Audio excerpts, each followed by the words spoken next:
అంబటి రాంబాబు గారిని పరామర్శించి ఆయనకి జరిగినటువంటి అన్యాయం ఆయన మీదే కాకుండా వ్యక్తిగతంగా ఆయన కుటుంబ సభ్యుల మీద, ఆడపిల్లల మీద, ఇంటి మీద, ఆఫీసు మీద దాడి చేయటం, పైగా ఆ దాడి చేసినటువంటి వ్యక్తుల్ని వదిలేసి ఆయన కనుక ప్రాంతంలో ఉంటే ఆయనకే ప్రాణానికి ఇబ్బంది ఉంటుందని చెప్పి పోలీసు మా వల్ల కాదు కాబట్టి ఆయన జైల్లో పెట్టమని చెప్పి కోర్టులో కేసులు పెట్టి ఆయన జైలుకి పంపించినటువంటి పరిస్థితి. ఈరోజు ఈ రాష్ట్రంలో వైఎస్ రాజశేఖర రెడ్డి గారితో పాటు ఆయన శిష్యుడిగా లేకపోతే ఆయన అంటే ఇష్టం ఉన్నటువంటి వ్యక్తిగా ఆయనతో పాటు ఆయన కష్టాల్లోనూ ఆయన సుఖాల్లోనూ ఆయన అధికారంలో లేనప్పుడు కూడా పదవి ఉన్నా లేకపోయినా కాంగ్రెస్ పార్టీలో ఆయనతో పాటు నడిచినటువంటి వ్యక్తి అంబటి రాంబాబు గారు. ఆయన మరణం తర్వాత ఆ కాంగ్రెస్ పార్టీని వదిలేసి జగన్మోహన్ రెడ్డి గారు బయటకు వస్తే, జగన్మోహన్ రెడ్డి గారు అడుగు బయటకు వేస్తే ఆయన అడుగుతో పాటు ఇంకో అడుగు పడిందంటే అది అంబటి రాంబాబు గారు. ఎన్ని కష్టాలు వచ్చినా, ఎన్ని ఇబ్బందులు వచ్చినా జగన్మోహన్ రెడ్డి గారికి అండగా ఉంటూ ఆయన తరపున ఆయన చెప్పాల్సినటువంటి వాయిస్ ని ఆయన ద్వారా ఆయన తీసుకున్నటువంటి ప్రతి నిర్ణయాన్ని ప్రజలకి చెప్పేటువంటి వ్యక్తుల్లో అంబటి రాంబాబు గారు ఆ వైఎస్ఆర్ కాంగ్రెస్ పార్టీ స్థాపించినటువంటి వ్యక్తుల్లో ఆ 10 మందిలో అంబటి రాంబాబు గారు ఒకడు. ఆయన ఎప్పుడు కూడా ఒక వ్యక్తిని దూషించటమో, లేకపోతే ఒక వ్యక్తిని కించపరిచి మాట్లాడటమో, లేకపోతే ఒక వ్యక్తిని బూతులు తిట్టినటువంటి సంఘటనలు మనం చూడాల. చాలా మర్యాదగా, చాలా పద్ధతిగా వారు వీరు అంటారు, గౌరవించేటువంటి భాషలోనే ఆయన మాట్లాడతారు.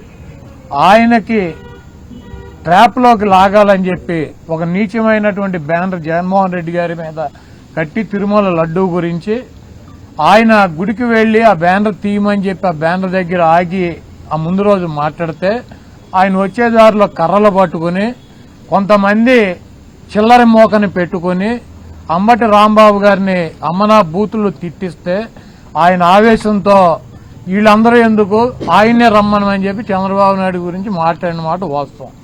అయితే ఇంటికి వచ్చి రియలైజ్ అయ్యి ఆయన ఏం చెప్పాడు, నేను ఆవేశంలో తప్పుగా మాట్లాడి ఉండాల్సింది కాదు, కాబట్టి ఆవేశంలో మాట్లాడాను, కాబట్టి ఆ మాటలు వెనక్కి తీసుకుంటున్నానని చెప్పి అపాలజీ చెప్పాడు. అయినా కూడా ఏదో అంబటి రాంబాబు గారి ఇంటి మీద దాడి చేస్తే ఈ రాష్ట్రం ఉన్నటువంటి వైఎస్ఆర్ కాంగ్రెస్ పార్టీ మొత్తం తీసేస్తారనుకున్నారా? జగన్మోహన్ రెడ్డి గారు ఎట్టి పరిస్థితిలో తీడు. ఏ కార్యకర్త కూడా వెనక్కి తగ్గేటువంటి పరిస్థితి లేదు. దాడి చేయటం కాకుండా ఇంట్లో ఆడవాళ్ళని బూతులు తిట్టడం, ఆడవాళ్లు ఉన్నటువంటి ఇంటి మీద దాడి చేసి కార్లు పగలు కొడతాం, ఇల్లు పగలు కొడతాం, ఆఫీస్ పగలు కొడతాం. ఈ చేతగాని పోలీసులు దగ్గరుండి కాపలాగా ఉండి ఇవన్నీ కూడా చేయించినటువంటి కార్యక్రమాలు. ఆయన అరెస్ట్ చేసి జైల్లో పెట్టారు. ఇప్పుడు ఏమైంది? 18 రోజుల్లో ఆయన బయటకు వచ్చాడు. ఈరోజు వైఎస్ఆర్ కాంగ్రెస్ పార్టీలో కానీ రాష్ట్రంలో కానీ ట్రెండింగ్ లో ఉన్నటువంటి హీరో, సూపర్ హీరో ఎవడంటే అంబటి రాంబాబు గారు. ఆయన్ని మా పార్టీలోనూ ఈ రాష్ట్రంలోనూ ఆయనకున్నటువంటి ఆయన ఒక 40 సంవత్సరాలు 30 సంవత్సరాలు సంపాదించుకున్నటువంటి ఇమేజ్కి 3 ఇంతలు ఇమేజ్ తెచ్చిపెట్టారు ఆయనకి. కాబట్టి మీరు ఇంత దుర్మార్గంగా వ్యవహరిస్తున్నా కూడా, మీరు అప్రజాస్వామ్య పద్ధతిలో వైఎస్ఆర్ కాంగ్రెస్ పార్టీని అణిచివేయాలని చెప్పి ప్రయత్నిస్తున్నా కూడా, మీరు జైల్లో పెట్టినటువంటి ఏ వ్యక్తి కూడా రాజకీయాలు వదిలేసి పారిపోలేదు. ఇది గుర్తుపెట్టుకోండి.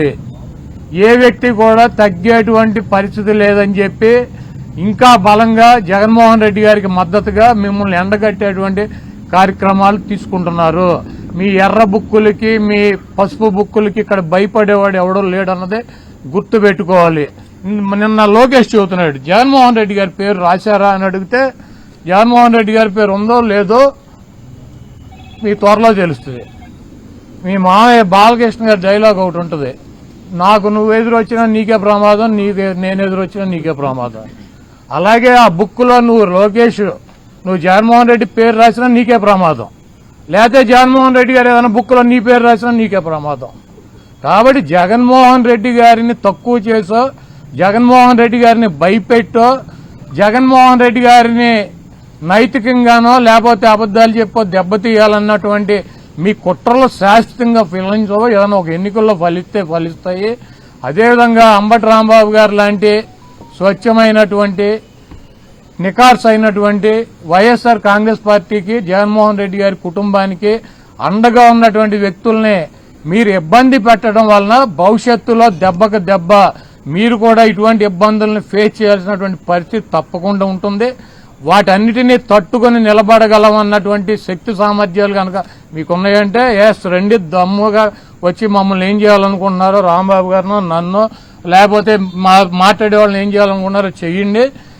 అయితే పక్కాగా ఒకటైతే చెబుతున్నాను, జగన్మోహన్ రెడ్డి గారు ఇక్కడ ఉన్నది మీ పిరికి చేష్టలకి మీ ఉడత ఊపులకి బెదిరేటువంటి ప్రసక్తి ఉండదు.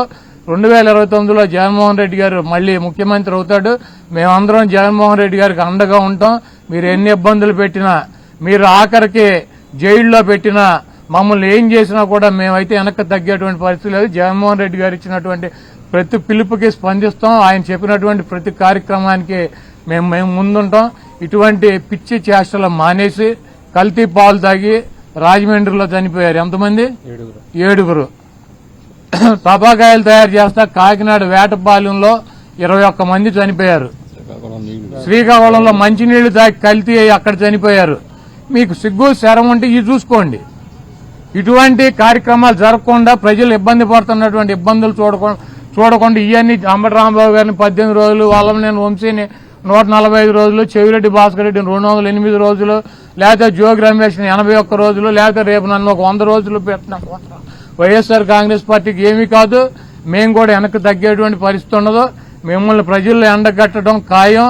రేపు జగన్మోహన్ రెడ్డి గారు ముఖ్యమంత్రిగా ఈ రాష్ట్రంలో అధికారంలోకి వచ్చిన తర్వాత ఈ కార్యక్రమాలు చేసినటువంటి అధికారులను గాని, వాళ్ళకి తొత్తులుగా పనిచేసి మా ఇళ్లు పగలు కొట్టించినటువంటి అధికారులను గాని, వాళ్ళకి అడుగులకు మడుగులు ఎత్తి ఫిజికల్ గా అంబటి రాంబాబు గారు లాంటి ఎక్స్ మినిస్టర్లని ఫిజికల్ గా అరెస్ట్ చేయాలన్నటువంటి వ్యక్తులు కానీ ఎవరిని వదిలిపెట్టేటువంటి పరిస్థితి ఉండదు.